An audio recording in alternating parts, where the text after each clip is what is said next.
Helen Keller, ये सिर्फ एक नाम नहीं है बल्कि इंस्पिरेशन है पूरी की पूरी दुनिया के लिए। अगर आप डिटेल में जानना चाहते हैं कि उन्होंने ऐसा क्या अचीव किया है अपनी लाइफ में जिसकी वजह से उनको एक इंस्पिरेशन की तरह देखा जाता है पूरी की पूरी दुनिया में, तो उनकी ऑटोबायोग्राफी है the story of my life, उसको आप पढ़ सकते हैं। और उनके ऊपर एक मूवी बनी है जिसका नाम है द मिरेकल वर्कर, वो मूवी आप देख सकते हैं। और 2005 में एक मूवी आई थी इंडिया में ब्लैक के नाम से, जिसमें अमिताभ बच्चन थे और रानी मुखर्जी थी, तो आप वो मूवी भी देख सकते हैं। That was inspired from the life of Helen Keller. तो आज हम हेलन केलर की जो कोटेशंस हैं उसके थ्रू उनकी थॉट प्रोसेस की डेप्थ में चलेंगे और समझने की कोशिश करेंगे कि जो भी उन्होंने अचीव किया या जो उनका एटीट्यूड था उसके पीछे रीजन क्या था। लेकिन उससे पहले मैं शॉर्ट में आपको थोड़ा सा उनके बारे में बता देता हूं। हेलन जब सिर्फ 19 महीने की थी तब उनको एक बीमारी हुई थी।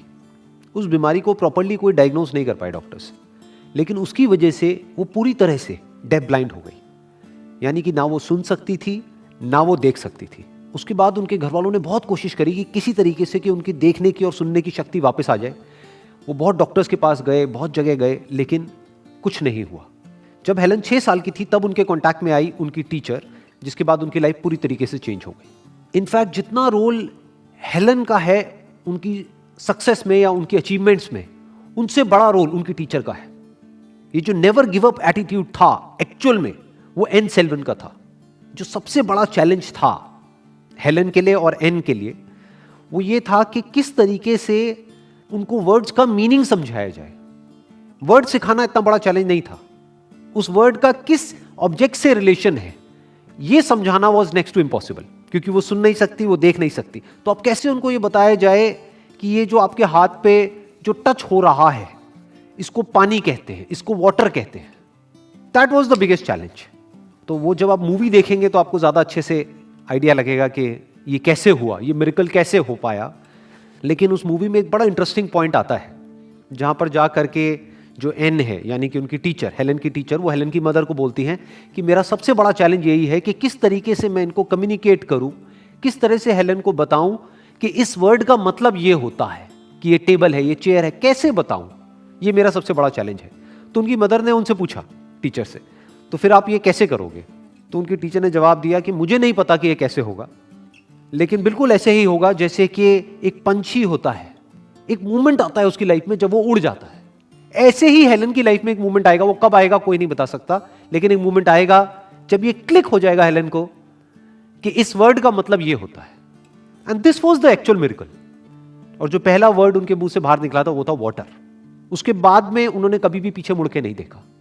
उसके बाद में वो अपनी मदर के पास में गई, फादर के पास में गई, उनको टच किया, जा करके अपनी टीचर से पूछा अच्छा ये कौन है, तो उन्होंने लिख करके बताया कि ये मदर है, ये फादर है, ये टेबल है, ये चेयर है। उसके बाद में वो सिलसिला शुरू हो गया।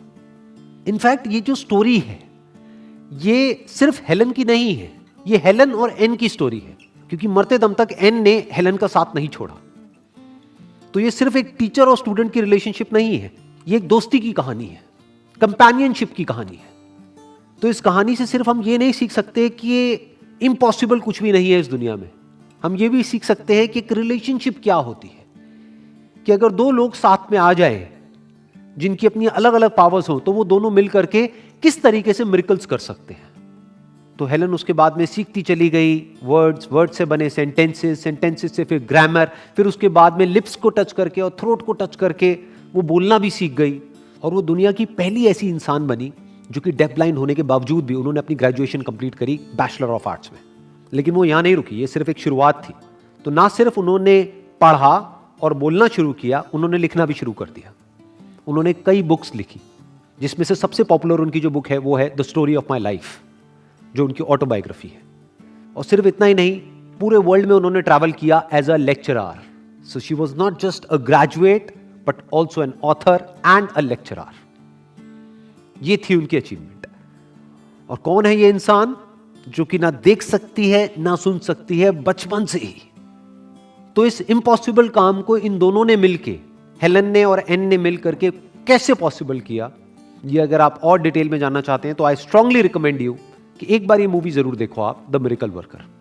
तो अब हेलन केलर की जो पॉपुलर कोटेशंस हैं उसकी हम डेप्थ में चलेंगे और समझने की कोशिश करेंगे कि ये जो उन्होंने अचीव किया उसके पीछे क्या थिंकिंग थी। तो उनका पहला कोट है, the only thing worse than being blind is having sight but no vision. मतलब ना देख पाना, इससे खराब क्या होगा सोचो। मतलब हम किसी कमरे में बैठे हों और एकदम से लाइट चली जाए और अंधेरा हो जाता है कुछ देर के लिए, तो कैसा फील होता है। सोचो वो इंसान जिसकी जिंदगी में अंधेरा हमेशा के लिए हो गया है, वो कुछ देख ही नहीं सकता है। तो ये अपने आप में छोटी प्रॉब्लम नहीं है, बहुत बड़ी प्रॉब्लम है। लेकिन वो कह रही है इससे भी बुरा क्या हो सकता है। इस अंधेरे से भी जो और ज्यादा डार्क है वो है आपके पास आंखें तो हैं लेकिन कोई विजन नहीं है। अगर आप ये मूवी देखेंगे जिसकी मैंने अभी बात करी, द मिरेकल वर्कर, तो आपको समझ आएगा कि ये विजन एक्चुअल में जो हेलन कुछ कर पाई उसके पीछे किसी की विजन थी। वो थी एन सिलिवन की विजन, उनकी टीचर की विजन। हेलन तो खुद एक बच्ची थी 6 साल की, उसको क्या पता, वो तो बिल्कुल एक कच्ची मिट्टी की तरह थी। उसके पेरेंट्स ने उम्मीद छोड़ ही दी थी। जो एन की विजन थी, जिस तरीके से वो हेलन को देख रही थी, उसमें सबसे बड़ी रुकावट खुद हेलन थी और हेलन के पेरेंट्स थे। वो उस विजन को पूरा नहीं होने दे रहे थे, लेकिन ये अड़ी हुई थी। एन ने अपनी विजन को नहीं छोड़ा। एन ने हेलन में कुछ ऐसा देख लिया जो और कोई नहीं देख पा रहा था, इसलिए वो विजन पॉसिबल हो पाई। इसी तरीके से अगर हम खुद को सिर्फ उतना ही देखते हैं, आंखों से क्या होता है, हम देख सकते हैं।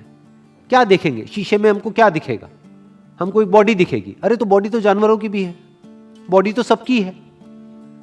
ऐसा क्या खास है आप में, ऐसा क्या है आप में जो आप कर सकते हो जो इस पूरी दुनिया में और कोई नहीं कर सकता। अगर उसको आप डिस्कवर कर सकते हो और उसके बारे में सोच सकते हो और उसको अचीव करने के लिए स्टेप्स उठा सकते हो, इसको विजन बोलते हैं। मतलब अगर आप अपने अंदर कुछ ऐसा देख सकते हो जो शीशे में नहीं दिख रहा है, that is vision. That is better than eyesight. आंखें आपको सिर्फ वो दिखा सकती है जो है, लेकिन जो हो सकता है वो आंखें नहीं दिखा सकती। उसको हमें अपने अंदर पहले देखना पड़ता है, फिर वो बाहर पॉसिबल हो पाता है। एक और इनका बड़ा इंटरेस्टिंग कोट है जो इसी से रिलेटेड है, वो है when one door of happiness closes, another opens. But often we look so long at the closed door that we do not see the one which has been opened for us. सबसे पहले समझते हैं कि quotation आ कहां से रही है। ये आ रही है हेलन के स्टैंड पॉइंट से। उनके 2 ऐसे दरवाजे जिस दरवाजों से हम सीख सकते हैं, हम सब सीखते हैं, वो दोनों ही दरवाजे हेलन के लिए बचपन में ही बंद हो गए थे। कौन से दरवाजे? देखने का और सुनने का। तो अब अगर वो चाहती तो वो उन्हीं बंद दरवाजों की तरफ देखती रहती, लेकिन उन्होंने ऐसा नहीं किया। उन्होंने ये देखा कि अगर मेरे ये 2 दरवाजे बंद हुए, यानी ये 2 सेंसेस मेरे काम नहीं कर रहे हैं, तो एक और सेंस है, द सेंस ऑफ टच, उसको उन्होंने हाइटेंड कर दिया। इनफैक्ट उनका सेंस ऑफ टच बहुत ज्यादा हाइटेंड हो गया था कि वो टच करके, अगर कोई बोल रहा है तो यहां पे टच करके और यहां पे टच करके वो पता लगा सकती थी कि सामने वाला क्या बोल रहा है। तो ये कोई छोटी अचीवमेंट नहीं है, बहुत बड़ी अचीवमेंट है। तो इनसे हमको ये सीखना है, ये इंस्पिरेशन लेनी है कि अपनी छोटी छोटी प्रॉब्लम्स की वजह से बस रोते नहीं रहना है, जैसा हम करते हैं ज्यादातर, कि अपने दुखड़े नहीं रोते रहना है कि कुछ हो गया है हमारे साथ में, बस उसी को लेकर के हम रोए चले जा रहे हैं या उसी के बारे में हम सोचे चले जा रहे हैं। अब वो चाहे कुछ भी हुआ है। इनफैक्ट लाइफ को अगर आप बारीकी से ऑब्जर्व करोगे तो लाइफ में सिर्फ एक ही चीज कांस्टेंट है, वो है चेंज, बदलाव। यही कांस्टेंट है। बदलाव ही नहीं बदलता है, बाकी सब कुछ बदलता है। तो जब भी कुछ बदल जाता है तो हमारे पास में 2 चॉइसेस होती हैं। एक, जो पहले था बस उसी को हम देखते रहें। जैसे एक नदी है, एक नदी बह रही है, लाइफ बिल्कुल एक नदी के जैसी है। लाइफ को अगर बारीकी से समझना है तो लाइफ को एक नदी की तरह देखो, बहती हुई नदी जिसमें अलग अलग फॉर्म्स बनती रहती है।